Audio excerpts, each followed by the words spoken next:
Okay, we get to go first. And yeah, it's actually not too bad a hand. So yeah, facing another Atraxa deck. I kind of just want to prove a point here, how bad it is for anyone that says they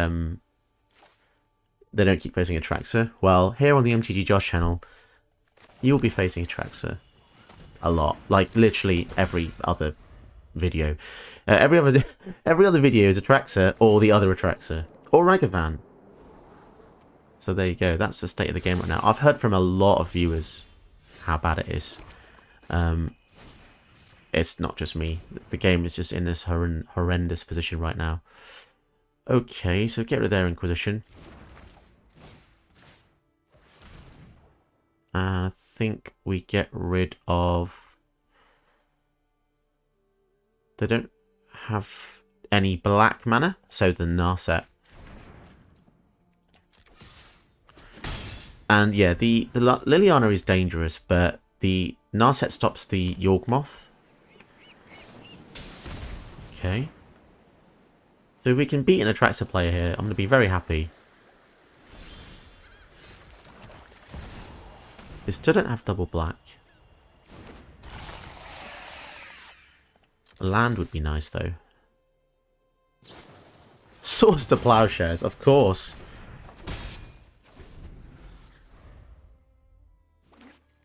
Still no black.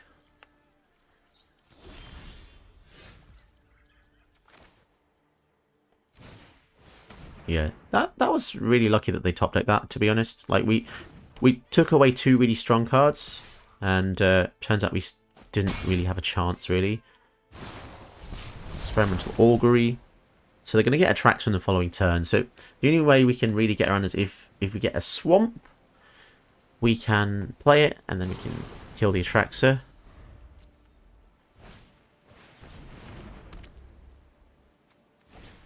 Explore. Okay, so basically they've taken this turn off to ramp. Okay, we can do the same. If we hit here, we get 2 treasures, which is kind of epic. I really like that. Yeah, really good. 4, 5, 6, 7. Still only 1 black source. Mythos of Nethroi. I guess that was inevitable. Although we can just bring that back with Bond of Revival.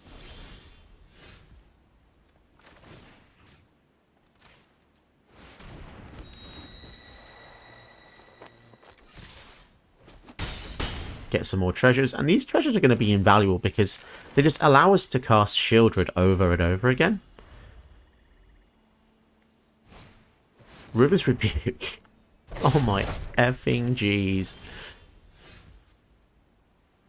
Okay. They really don't want us to have anything out, do they? This is the typical deck you see from Atraxa players, by the way. It's just all the same cards. Tasha. Now, luckily, we can just kill that with the Sheoldred. So, let's do that here.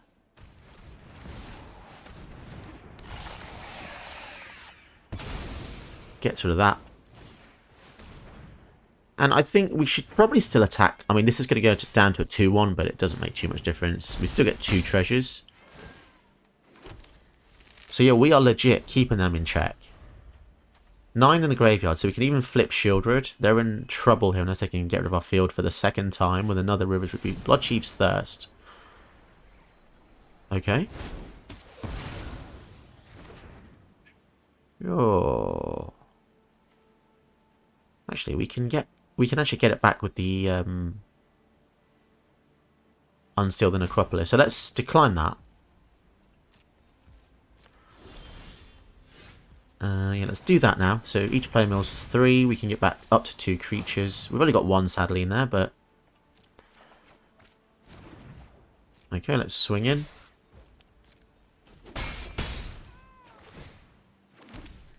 So annoyingly, if the Lily does come down, she can just kill the Grim Hireling now, but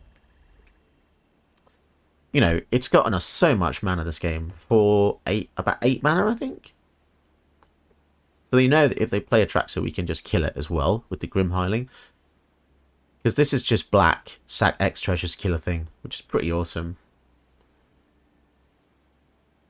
So they're in a tight spot because we can go Sheoldred and flip it in the same turn now. Atraxa. So we probably don't even need to use the treasures here. I'd rather just keep them. Although she can return something to her hand. Nobody knows Dominaria's shadows like me. They're going to kill that one. Curious. I'll stop when I get my answers. Oh, I see the proliferate token. Okay, that works. Right, so we've played swamp. We get even more swamps here. I think the writing's on the wall. They can see that.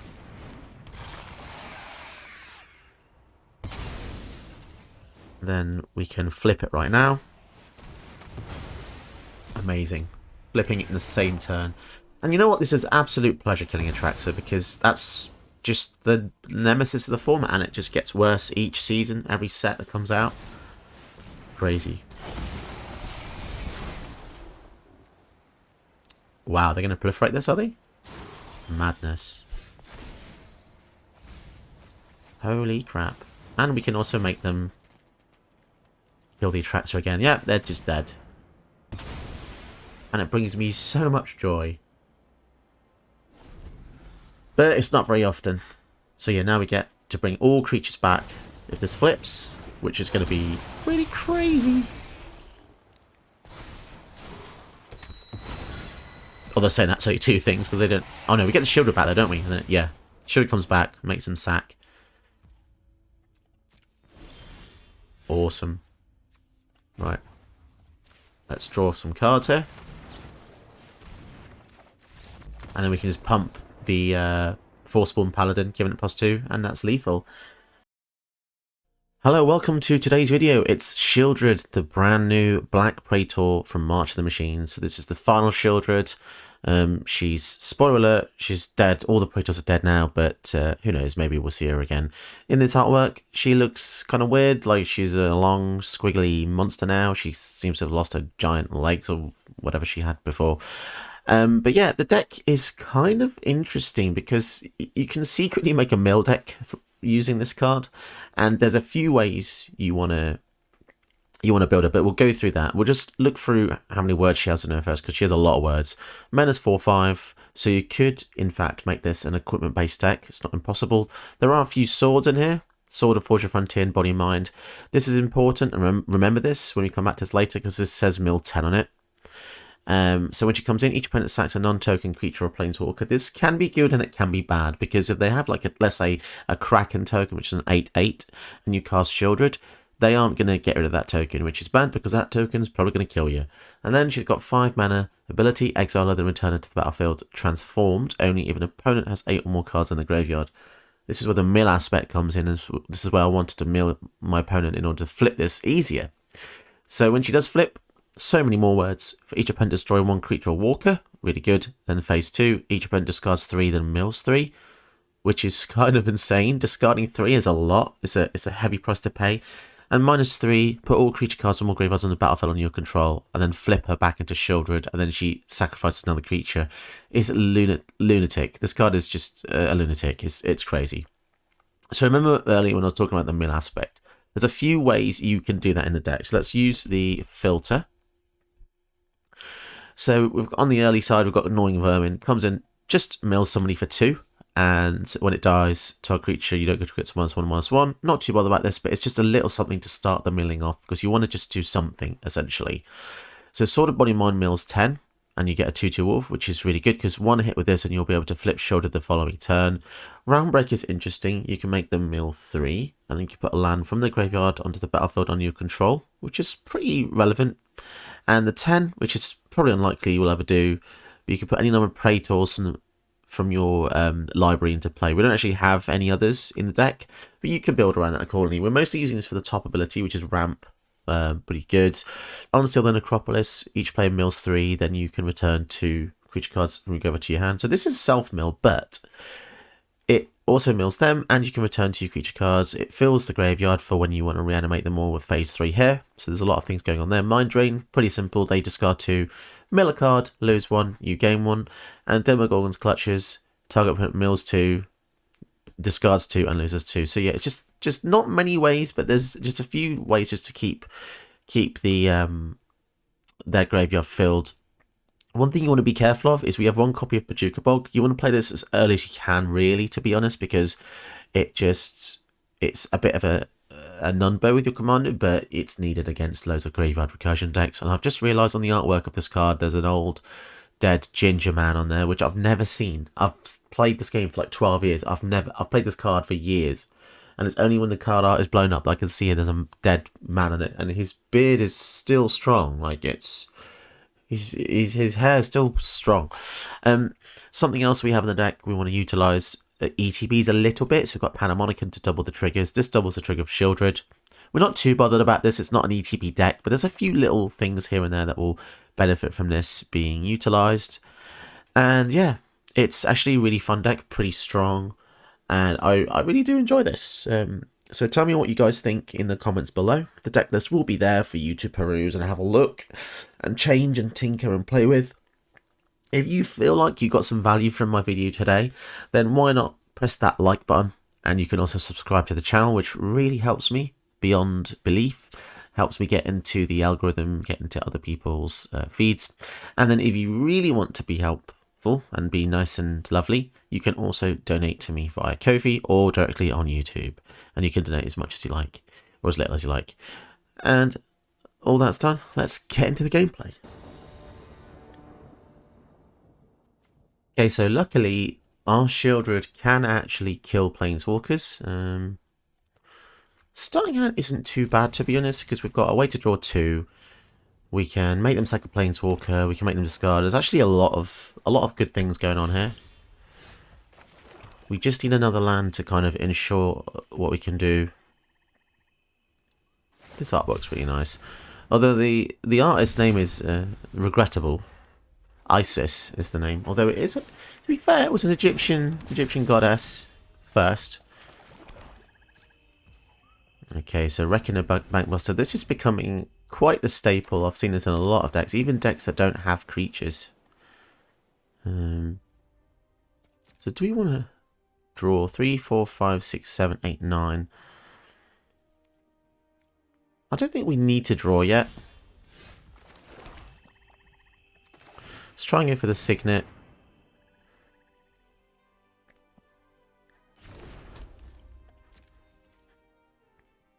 And I've noticed that mono blacks come into this new era of removal, which I think is quite good. They've got stuff like they mention non-token a lot, and it's, as I was saying in the intro, it's good and it's bad because Sheoldred doesn't kill tokens. You know, you can be threatened by that. But yeah, Sheoldred's Edict, being able to choose what dies, is kind of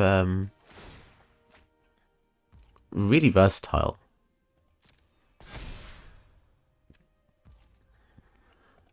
Two mana open.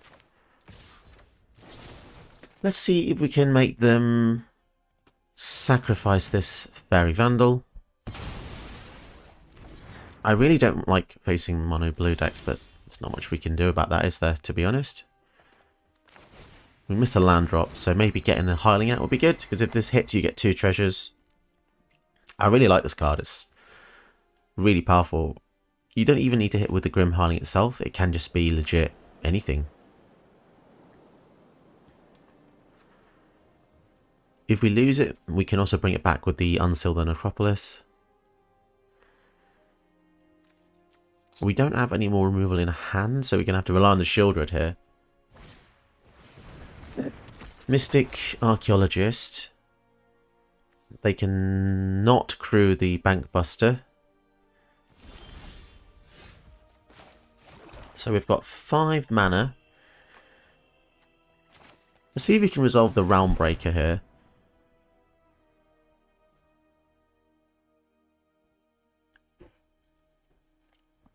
This is a really potent card. Like, being able to ramp each turn is really good. Question is, I think we still just attack, don't we? Because we just don't want them to be able to draw 2 cards every turn. If we trade here, that's, yeah, whatever. This is, yeah, drawing 2 cards for 5 mana is kind of crazily good.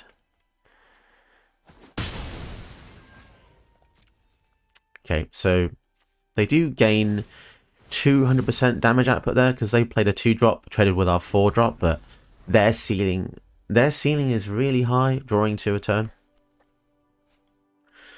I kind of want them to just tap out for Teferi, but they know fair well that if they do, they're going to lose it to the Sheoldred. But then if they make a creature token, then I guess the token will be able to Entire multiverse is at stake. I won't back down. survive. Okay, so let's mill them here, see if we can get any lands. Okay, we do. This is actually a pretty good card. Who's that 4, handsome 5, devil? 6. Well, we can begin with Thoughtseize, get rid of the Wash Away, which they...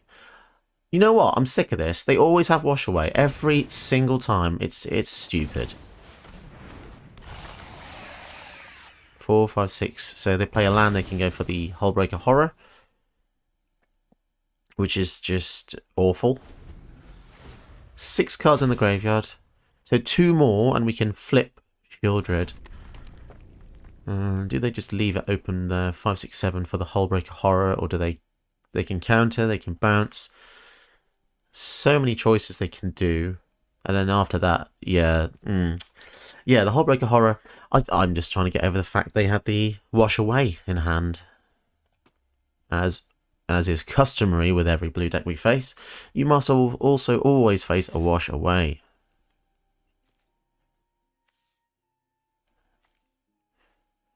So they may have a way to draw 2, so we're not going to block, because if they draw 2, that'll be a 5/5. And we do not want that to happen. Fraction Obliterator. So worst case scenario here, they counter something. They draw 2, or they play the Hullbreaker. It's probably going to be the Hullbreaker, but if they do the Hullbreaker, we can resolve our spell.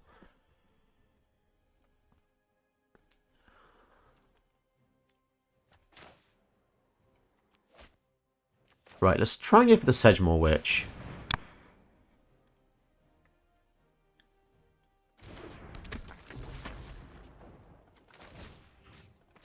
Now, if they discard 2 cards here, it means that Sheoldred can flip in the following turn. So now they're torn between discarding and maybe countering. But if they counter, they can't use the Hullbreaker Horror.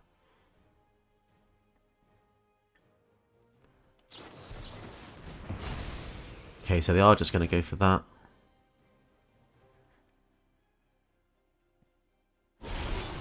And yeah, I don't want to attack because they can turn the Faceless Haven online and block the Sheoldred.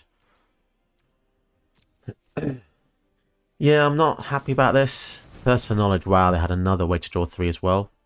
So they could have actually gained that would have been a 9/9 last turn. Jeez. This is a residual token that a Planeswalker made. I mean, who the heck thought that was a good idea? You know what I'm saying? So now they have 10 in the graveyard. It means that the Sheoldred can flip, but they can just bounce these to our hand, which is terrible. 7 mana they can... Sorry, for 8 mana, they can bounce 2 things, scry 2, draw 2, and then they can create an illusion as well.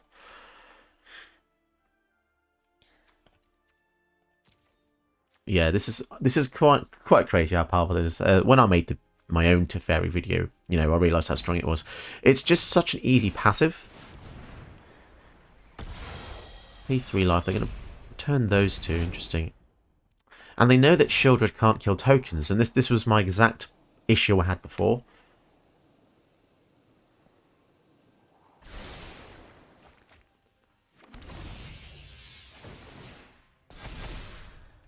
That's a 9/9, so unless they can bounce the Obliterator, so we could go for this next turn.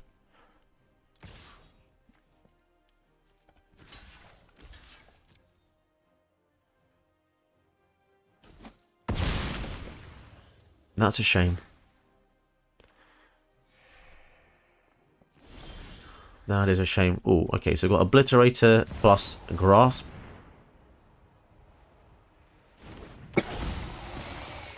Pretty good. But knowing our luck, they probably have other ways to stop the Obliterator here.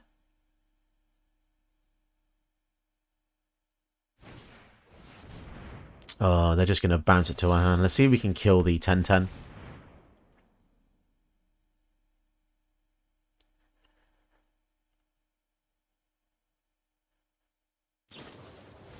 Counterspell. Man, they literally had all the answers this game. So it's safe to say we've definitely lost this one, guys. I mean, they're coming in with a 14 damage here. They can also... They can't crew that, but...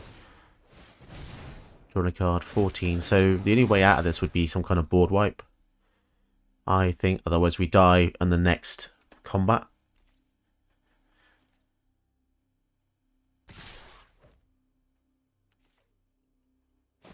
It's one of those really annoying plays as well that's holding priority on every single thing that everyone does. There's just no need for it. Especially when we're completely tapped out. Take that in main phase 2. They think they're in the Pro Tour. Okay.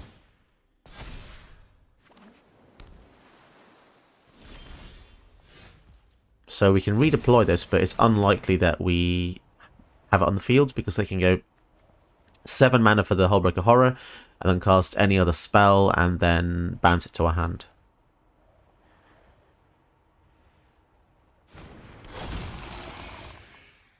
Cool, so that's definitely game. There's nothing we can do because even if they...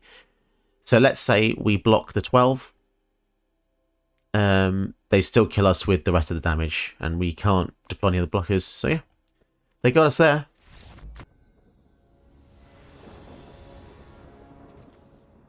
Okay, so we're facing the Atraxa, but we've got a pretty good starting hand here. We all know the threat that Atraxa poses, so there's no point discussing it. Really, she just draws so many cards. Sign in Blood next turn, draw us some cards. We're going to be losing quite a bit of life here, but we're going to need it to just filter to get to the good stuff. Okay, so Nighthook Scavenger's a nice way to give us a bit of lifelink back. Just a little bit, because obviously we're going to lose one a turn with this, so... Invasion of Pyrulia. Some kind of insect plane. When it enters Scry 3, reveal the top card. If it's a land or double face card, draw a card. Huh. Never even realised that was a... I've not even seen this card. I think the first time I've ever seen someone use this. And then Trample Ward 2. Other transform permanents, you can draw Trample Ward 2. Is this a transformed tribal deck? Be quite cool, quite different. Kiora. Krakens, leviathans, octopuses, serpents. Kiora's really strong. Flows with vigor. Tempting to kill it with the... Oh no, they're going to Inquisition us. So they can get rid of the... So these 3 cards here, one of those. They're all pretty good. The Edict can kill the Kiora, so I suspect they take that. Yeah, which they did. Gix. Let's go for the Scavenger here, because we can threaten the Kiora with it as well. Yeah, the Inquisition was very well timed there. It's a shame. And we missed a land drop, even though we drew 2. So if they play a land here, they can go for a 5-mana spell this turn. Okay, 4-mana spell because it came in tapped. Not a fan of pathways in anything more than 2 colours. I think in 2 colours, perfectly fine. But when you're needing to tap for all those different colours, it's a bit tricky. Right, let's see if we can swing in and hit Kiora. I mean, yeah, it does mean their life is stays a bit more safe, but... Hey!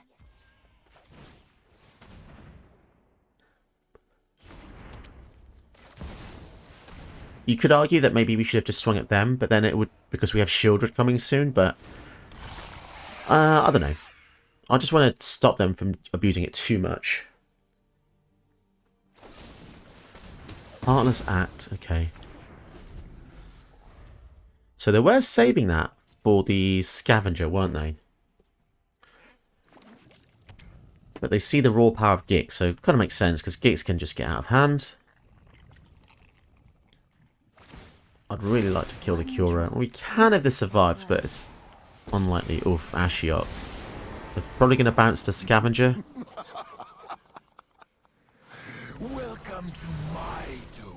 So get rid of this. Right, we're in a bit of trouble, really. So we can maybe get around this if we go for the... Yeah, we'll use a Painful Bond to draw on their turn. So if the Panamonican survives, we can kill 2 walkers with the Sheoldred, unless they play a third one, of course. 6 mana, 7 mana, they can go for the Atraxa. So Elish Norn just straight up stops us from doing what we want to do. And they draw 2 cards on it. I mean, seriously? 2 Elish Norn triggers as well? Jesus. Let's get moving. Yeah, we're in serious trouble here. Though our Liliana does get rid of these creatures, to be fair. I just don't know if we're going to be able to resolve anything, given that they've got 2 blue mana open.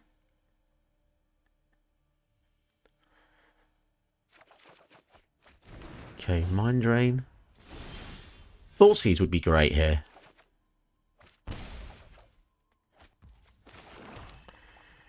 Okay, well if this doesn't resolve, then I think we are in a lot of trouble. To be honest.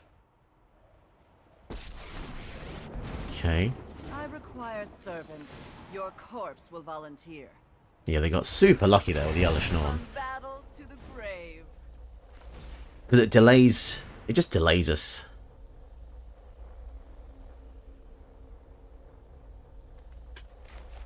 So the Ashok's on 3. So they can bounce the Panamonican to our hand, but it will kill itself. So... What have they got? Essence Scatter? Sheoldred's Edict. Okay. Heaven forbid if we had something on the field for more than a turn. So they go for, if they go for the Atraxa, they're going to draw an extra card. So they can draw up to 11 cards, which is stupid. Revealing the top 10 for each type. Put one in your hand, yeah. That is pretty ludicrous. Black Market Connections, interesting. And they're to Fairy. I could explain what I'm about to do. That's interesting. I'd rather show than tell. I wonder why they went for... So they can untap 2 things here. I wonder what's... Do they actually have a counterspell? That would be really sad. Life thrives. Right, well, let's find out. Although, saying that, we have got the Mind Drain. So we can go for Mind Drain first. So this is a counter. Well, then they counter this, I suppose.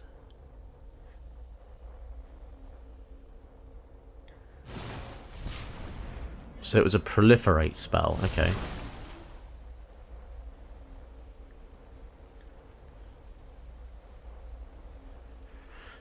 Are we finally going to get the edge on an Atraxa player? Because we're about to lose 2 walkers here. Right. Sayonara. So they probably lose the Teferi and the... Not the Ashok. Depends, I suppose. Yeah, because Ashok can bounce something. It's got Menace, so we can actually hit the Teferi.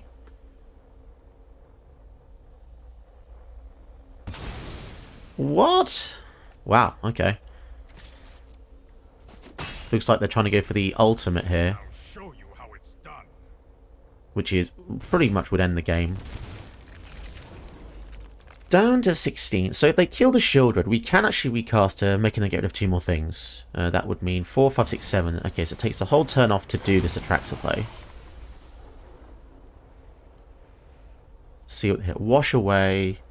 Wow, to be honest, it's pretty weak. That's a pretty weak pull, have to say.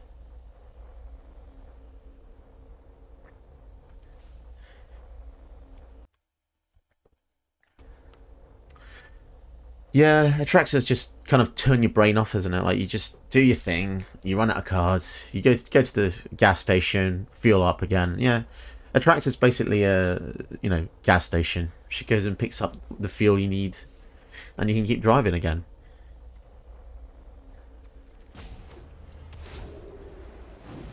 So if Sheoldred dies, that's not too bad, right? So actually, we could attack, and if they're going to need to double block, because we've both got Menace here.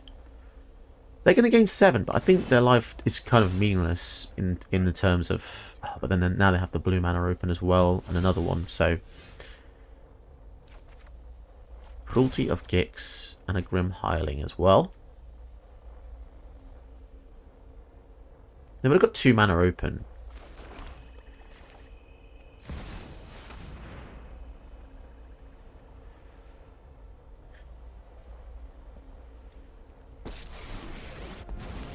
So I think we get rid of the Atraxa, Even you can master death. which is going to be helpful. Watch the life essence fade. And then we can... We've got 3 mana left. We can just Murderous Rider on the Teferi.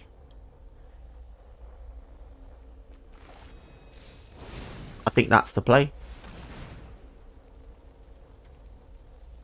That wasn't cast from your hand. Now, interestingly, if we had cast the Murderous Rider from the adventure, they could have countered that with the blue, but yeah, we hadn't done that.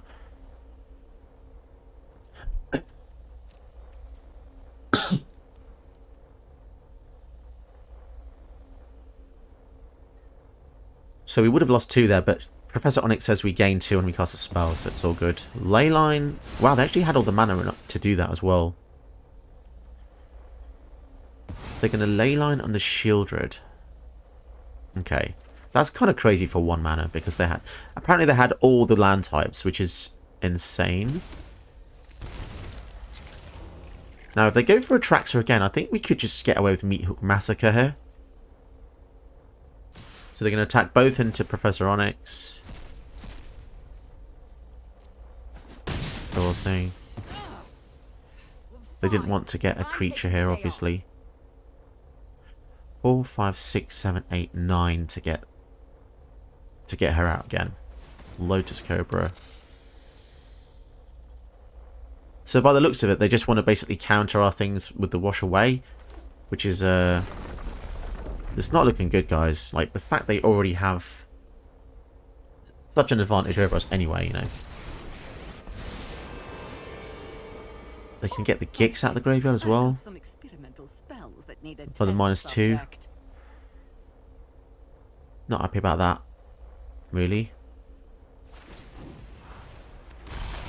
So now they can spend 7 mana to discard X cards and play cards off the top.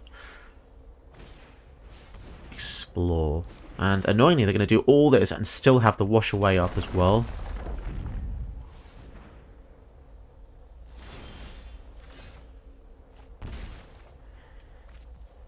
So, how can we bait them out here? So the highest toughness is 3, so we need this to be at least 5. So we want to double spell 8, 9, 10. We want to go 5 and 5. So I think we bait them with the Cruelty.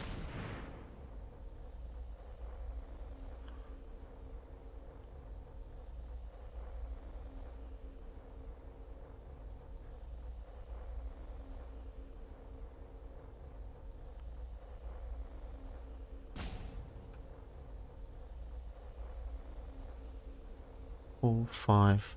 Okay, so we knew this was going to happen, so the bait actually worked. And it's strange that we want to do this here, but yeah, we just have to get rid of their creatures, because otherwise we're just going to die to the Gix.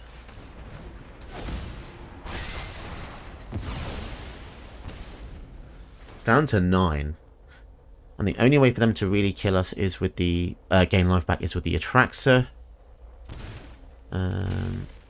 So they could -2 again to kill the Tasha, but...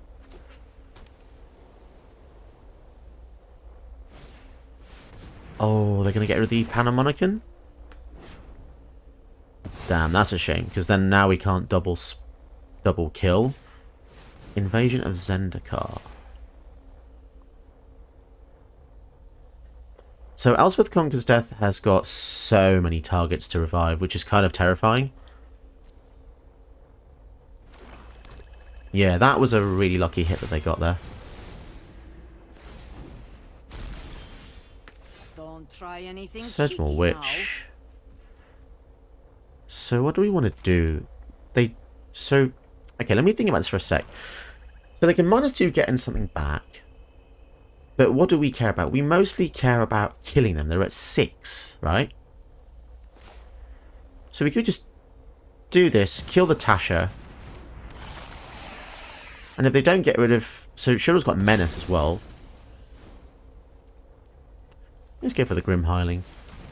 So I've got loads of creatures coming up, which means the phase 2 won't affect us too much. So we're going to try and... Well, ideally we want to kill them here, I suppose. But it all depends on what Atraxa gets. 1, 2, 3, 4, 5, 6, 7, 8, 9. They have so much mana. They can probably do loads of stuff with the cards they get. We just have to get really lucky. Which is... Oh, casualties, of course. It's always going to be casualties, isn't it? Goodness me. Rusko, D-Spark, Casualties, Teferi. 1, 2, 3, 4, 5, 6, 7. 7. So they can only do one big thing. 3, 4, 5, 6, 7, 8. Yeah, they can't go Teferi and Casualties. They don't have a way to gain life, though, do they? Although Rusko does, doesn't it? Yeah, whenever they cast non-creature spell, drain for 1, but they're at 5. Yeah, it's a tricky one. But we don't have a way to finish them off. Yeah, this is the whole thing about Atraxa. Like, they've drawn 14 cards just off... It's not even, like, tactical, is it? Like... Okay, play Atraxa, draw all these cards. Did that really take much effort? Not really. Like, look at the difference in Sheoldred, right? I have to pay 5 mana to get rid of one thing. And then I have to pay 5 more mana to flip her. That's 10 mana. Oh my goodness. Going for Rusko. 1, 2, 3, 4, 5. So now they can also go for Teferi if they want to.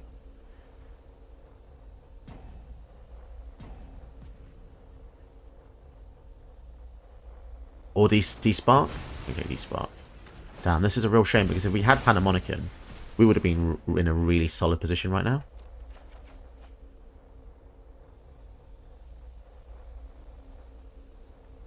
Yeah, and this means their next turn is just... It's so powerful, right?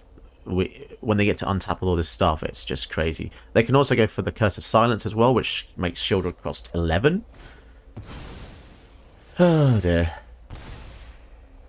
Yeah, this isn't the kind of gameplay that I want to bring you guys, because it's just this, you've probably seen this a million times, but it's just the futility of the game right now, you know. It's kind of, this is more like a historical, it's more like a historical record, because I don't think my deck is bad whatsoever. It's just, their deck is just better. But not because of skill, just because of the raw power of this card. Next time they can bring back something anyway.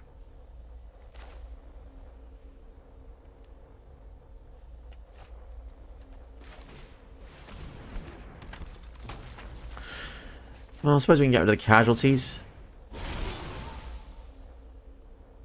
Oh, no, we can't, can we? Because it's 3 or less. Yeah, so we're just done for, basically.